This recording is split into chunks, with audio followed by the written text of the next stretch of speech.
पाकिस्तान तहरीक इंसाफ का कौमी असम्बली इजलास में शिरकत का फैसला तब्दील कर दिया गया। कौमी असम्बली सेक्रेटेरिएट और स्पीकर के मौक़िफ़ के बाद तहरीक इंसाफ के मेंबरान ने फैसला तब्दील किया। कौमी असम्बली सेक्रेटेरिएट ने तहरीरी हुक्मनामे और मुकम्मल अदालती फैसले तक PTI के मेंबरान को इजलास में आने से रोकने का कहा। ज़राए के मुताबिक इस्तीफ़ों का मामला मुअत्तल होने के बजाय कलअदम हो तो ही PTI मेंबरान कौमी असम्बली वापस आएंगे। तफसीलात आप तक पहुंचा रहे हैं। अपडेट करें आपको कि पाकिस्तान तहरीक इंसाफ का कौमी असम्बली इजलास में शिरकत का फैसला तब्दील।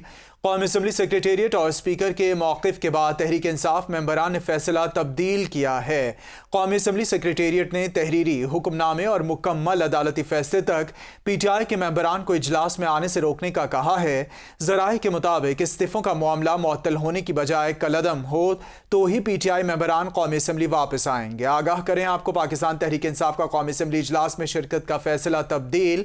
कौमी असम्बली सेक्रेटेरिएट और स्पीकर के मौक़िफ़ के बाद मेंबरान ने फैसला तब्दील किया। कौमी असम्बली सेक्रेटेरिएट और स्पीकर के मौक़िफ़ के बाद मेंबरान ने फैसला तब्दील किया है। अपडेट करें, कौमी असम्बली सेक्रेटेरिएट ने तहरीरी हुक्मनामे और मुकम्मल अदालती फैसले तक PTI के मेंबरान को इजलास में आने से रोक दिया। कहा गया है कि इस्तीफ़ों का मामला मुअत्तल होने की बजाय कलअदम होना चाहिए। एहसन वाहिद से मजीद जानते हैं। जी एहसन, बताएगा। जी, इस हवाले से अगर हम देखें तो इससे पहले जब से लाहौर हाई कोर्ट का फैसला आया तो उसके बाद PTI की जानिब से फैसला किया गया था कि वो आज के कौमी असम्बली के इजलास में शिरकत करेंगे, लेकिन फिर स्पीकर की जानिब से और कौमी असम्बली सेक्रेटेरिएट की जानिब से एक नोटिफिकेशन जारी किया गया जिसमें इस हवाले से कहा गया कि जब तक मामला क्लियर नहीं होते और अदालत वाज़िया तौर पर अहकामात नहीं देती तब तक आप जो है वो कौमी असम्बली इजलास का हिस्सा नहीं बन सकते। तो उसके बाद पाकिस्तान तहरीक इंसाफ ने कौमी असम्बली इजलास में शिरकत का जो फैसला था वो तब्दील कर लिया है। और इस हवाले से अगर हम देखें तो कौमी असम्बली सेक्रेटेरिएट और स्पीकर का जो मसूल हुआ उन्हें नोटिफिकेशन मौक़िफ़ जब तहरीक इंसाफ के मेंबरान को मिला तो उसके बाद उन्हें ये फैसला जो है वो तब्दील करना पड़ा।